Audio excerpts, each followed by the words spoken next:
Go ahead. Alright guys, TNE will be on here. It is Gize-sama, aka Hype Lord. Gonna be talking to you about Aqua Force today, aka Resist Force. Alright, so let's go on to our grade zeros and work our way up. Oh my god. Alright, we're on Mitros, aka Chronojet Dragon Dran. This is our Dran. So third wave or more, put this into Soul, grab a Thavas unit, call it, and then whenever at the end of the phase it does go back to hands. So we run it because it's kind of like Chronojan G, or just Chronojan in general. So it's really good. Next off, we're gonna run 4 copies of this crit trigger, Thavas crit trigger. Obvious reasons. We need that draw power sometimes.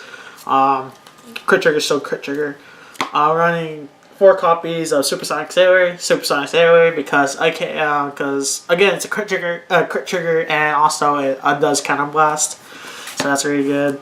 Next off, we're running the draws.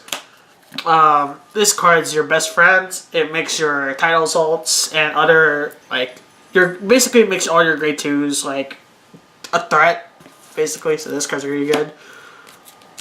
Yeah. Next off, we're gonna run this new heal. I see a lot of people messing up about this card's effect. So it's whenever you guard with it, whenever you pitch it for a G guard, then you proc its skill. I've seen a lot of people just do it from drop zone during their main phase, and you can't do that. A lot of people are doing it wrong. At least that's what I see from my locals. I don't know about anyone else's, but I see a lot of people using this effect wrong. So once again, when you pitch it for G-Guard, you have the option to banish itself and another heal. It doesn't have to be the same copy, just any other heal. So technically you could just run 2 of this girl and then 2 another heal trigger if you want. And then you have the choice of either soul charging or counter charging, which in this deck or in any other deck, I would suggest to you those counter charge instead of soul charge, because soul charging is very easy in any deck. So we're running 4 copies of Play-Doh. Basically, the main reason why everyone else is not wanting to play this deck is because this card's like $30 at the moment. I believe it's sold out on TCG Player. Correct me if I'm wrong, but at the moment, it's a PG that unflips damage, and that's really good, especially in this deck where you use a lot of your Counter Blast. After that, we're running 4 copies of the Strife Fodder.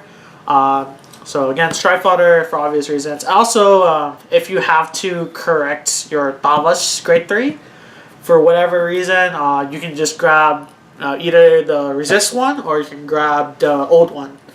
So again, that's also a thing. Alright, we're running 3 copies of Millennia. Effect is wave 3rd. Third wave or more, Counter Blast 1. Whenever you have a Thavas Vanguard, when this card attacks, it gets plus 5k and you draw a card. Really good. This is basically your draw power. So next card we're going to talk about is Stacia. I'm running Stacia because it's a local thing. A lot of people at my locals are running Rearguard Central heavy decks. So I'm running this card just to kill off their grade 2s. Because for obvious reasons, sometimes their grade 2s are really a big threat.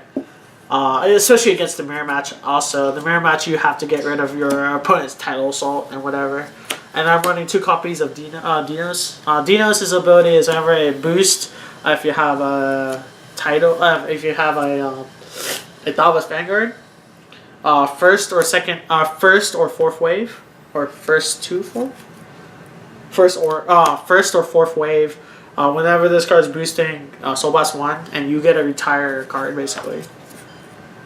Yeah. So it's you retire cards. Enough said. Next card we're gonna run is 4 copies of what's her face? Adelaide. 1 in 4 copies of Adelaide. Adelaide staple. There's no really big reason to talk about her. She's one of the best cards in the game, being that she can restand for the simple cost of Soul Blast 1 and Counter Blast 1, and she gains power too. She doesn't have wave, so unfortunately it does not get the resist aspect of the new Thavas card, so that's a really big issue. But again, it's a restander. That's one of the big reasons why we ran her. 4 copies of Tidal Assault. Tidal Assault, for obvious reasons, it's a restander. It's basically a staple in the deck. And then we have 3 copies of the new card from set 13. Battle Siren Sipa. Whenever this card attacks, you may canvas 1, draw a card, and then it gets plus 3k. It's also a wave 2nd to 4th, so you can attack with this during the 2nd, 3rd, or 4th wave. But I suggest you doing it during the 2nd or 3rd. If depending on your Vanguard, you might want to do it later or before, especially if you're on Alexandros. Alexandros, you want to do this 2nd for sure, because I would rather get my Vanguard effects than this one after. Running 4 copies of Supremacy or Supreme Ruler of the Storms Thavas, the new Thavas unit. So whenever it attacks rearguard wise, 1st or 4th wave, you canvas 1 and restand it. Second effect, first effect, or its foremost effect is whenever you stride on top of this card, you may choose up to 1 card in your hand, call it, and then you choose a rearguard. The rearguard you chose gets resist, and then if it has wave, it also can attack from the back row. So again, it has to have wave for it to attack from the back row. So only a few of these cards would proc. Given the fact itself included, this card would proc in with its attack from the back row ability, and then this card Millennia would also proc, and you have to make sure you know that for obvious reasons, because again, if you misplay, you misplay, and there's certain cards for you to make sure that that card is doing enough damage or enough power to do damage. And then running 3 of the old Thavas. It's really good still. The fact that you can kill a card is still good. So that wraps up the main deck. I guess we'll go to our strides. For our strides, we are running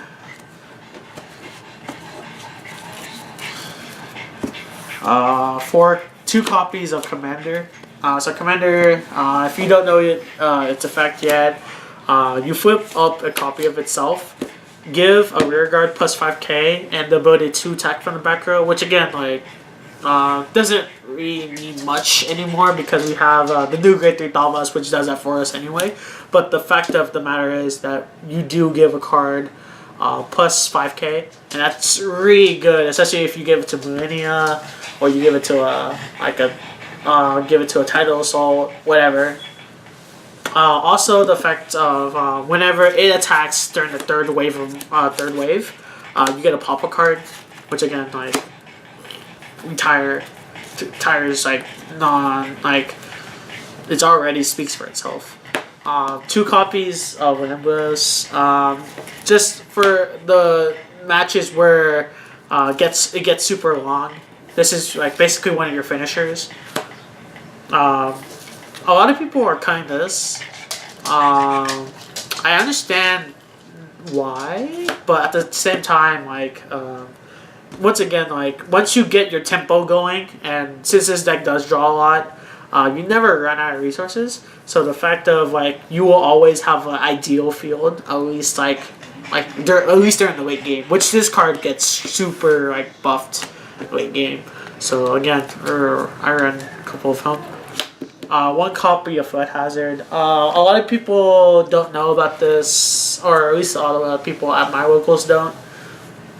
The fact of the GB3 effects, where it gets another drive, is not if you have a Blue Wave, a Blue Wave Vanguard. It's just like once you hit GB3, you get the skill of +1 drive. So inherently, this card's really good in any Aquaforce deck, but even better in Blue Wave. So we are one copy of that.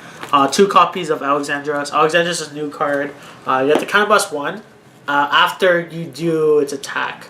So it'll be attack, 3rd or 2nd wave, I believe. Yeah, 3rd or 2nd wave. You restand 2 cards, flip, and then you flip another card up. And then your rear guards gain the power of how many face-up G units you have. So, say if you do its first turn, you stride it, attack, you do your drive check. You choose your cards to restand, and you flip a G guard, one of your G units up. Your 2 units right here will get +5k, and then like over time they'll get like super buffed. I've seen a lot of people do this first stride. Since I'm running 2 at the moment, I'm gonna get more, but at the moment I only have 2. So this is more like a finisher, more so like a finisher for me. Otherwise, yeah. Running 3 copies of Wailing Thavas. Oh my god, why is this card $30 at the moment? I have no idea. When this card attacks, it gets +5k for every single time you attack this turn. Your rear guards attacked, and it was if you have 3 of them. GB3.